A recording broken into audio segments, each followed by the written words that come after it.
امام زمانہ علیہ الصلوۃ والسلام کے حوالے سے بہت سے موضوعات کو زیر بحث لایا جا سکتا ہے، لیکن ہم نے یہاں اپنی گفتگو کے لیے پیغمبر خدا کی وہ مشہور و معروف حدیث بیان کی ہے کہ جسے شیعہ اور اہل سنت تمام علماء اسلام نے اپنی کتابوں میں نقل کیا، گویا متواتر حد تک ایک مشہور و معروف حدیث جس میں کائنات کے نبی فرماتے ہیں من مات ولم یعرف امام زمانہ مات میتۃ جاہلیہ۔ اہل سنت کی کتابوں میں یہی حدیث مختلف الفاظ کے ساتھ نقل ہوئی ہے، اور خاص طور پہ شیعہ کتابوں میں ائمہ معصومین سے بھی یہ حدیث نقل ہوئی، امیر المومنین کے ذریعے سے کہ امیر المومنین نے رسول خدا سے نقل کیا۔ اسی طریقے سے 8ویں امام علی ابن موسیٰ رضا علیہ الصلوۃ والسلام سے یہی حدیث نقل ہوئی۔ بہت سی روایات میں باقاعدہ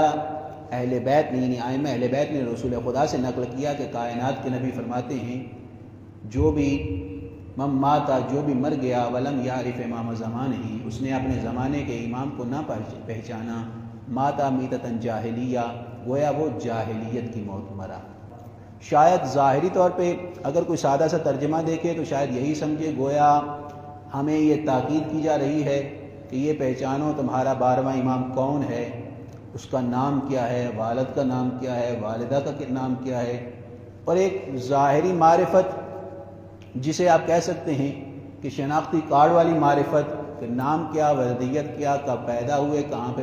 دنیا میں آئے۔ لیکن حدیث صرف ظاہری معرفت تک محدود نہیں ہے، چونکہ حدیث میں بیان کیا گیا اگر یہ معرفت نہ ہو ماتا میتۃ جاہلیہ تو گویا وہ جاہلیت کی موت مرا۔ اب اسی دوسرے جملے سے واضح نظر آ رہا ہے کہ صرف ظاہری بایو ڈیٹا جاننا، ظاہری تفصیلات جاننا، نام، والدیت اور باقی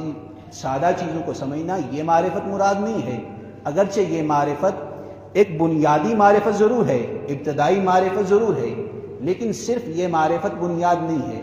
یہاں پہ مختلف عناوین کو سامنے لایا جا سکتا ہے، مثلا ایک تو یہ کہ امام زمانہ کی ذات کے حوالے سے ظاہری معرفت، ذات کے حوالے سے مراد کیا، اگرچہ معصومین کی ذات کی حقیقت کو تو ہم سمجھ نہیں سکتے، یہ تو طے ہے، لیکن ظاہری معرفت سے مراد جتنا ہمارے لیے ممکن ہے ان کی شخصیت کے حوالے سے جاننا یہ ظاہری معرفت ہے۔ لیکن امام زمانہ کے بعد حوالے سے اگر اسی معرفت کو دیکھا جائے تو ایک ظاہری معرفت کے بعد دوسرا مرحلہ آتا ہے امام زمانہ علیہ الصلوۃ والسلام کی امامت کے بارے میں معرفت، اور جب امامت کی بات آئے گی تو پھر یہ وہ امام ہیں جن کی امامت پہلے اماموں سے اس حوالے سے منفرد ہے کہ یہاں پہ امامت کا ایک دورانیہ ظاہری امامت کا ہے اور ایک دورانیہ باطنی امامت کا ہے یا غیبت کے دور کا ہے۔ اب جب ظاہری امامت کا دورانیہ اور غیبت کے دور کا دورانیہ جب ان کو دیکھیں گے تو معرفت اس کے لیے بھی ضروری ہوگی کہ امام جب ظاہر تھے تو کس انداز سے زندگی گزارتے رہے، جب غیبت میں گئے تو پھر غیبت صغریٰ بھی ہمارے سامنے آئے گی، غیبت کبریٰ بھی ہمارے سامنے آئے گی۔ غیبت صغریٰ میں امام کس طریقے سے زندگی گزارتے رہے یہ معرفت اپنی جگہ پہ، غیبت کبریٰ کا جب باری آئے گی تو یہاں پہ تو پھر اور زیادہ تفصیلات سامنے آئیں گی کہ جب امام کی معرفت چاہتے ہیں تو غیبت کبریٰ میں ہمارے امام کہاں پہ ہیں، ماننے والے امام سے کیسے رابطہ کر سکتے ہیں، چاہنے والے امام سے کیسے تعلق برقرار کر سکتے ہیں، اور یہ ساری چیزیں پھر یہ کہ اسی غیبت کے دور میں ایک انتظار کرنے والے کی ذمہ داریاں کیا ہیں، یہ ساری معرفت کے مختلف موضوعات سامنے آتے ہیں۔ گویا ہمیں امام زمانہ کے حوالے سے جو تاکید کی گئی وہ صرف معرفت ظاہری معرفت نہیں ہے،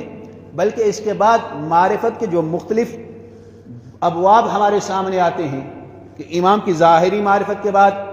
غیبت کے دور کی معرفت، اور خاص طور پہ چونکہ ہم اس دور میں رہ رہے ہیں جو پرفتن ترین دور ہے، اور وہ دور کہ جس کے حوالے سے بہت سے معصومین نے باقاعدہ خدشات اور خطرات کا اظہار فرمایا،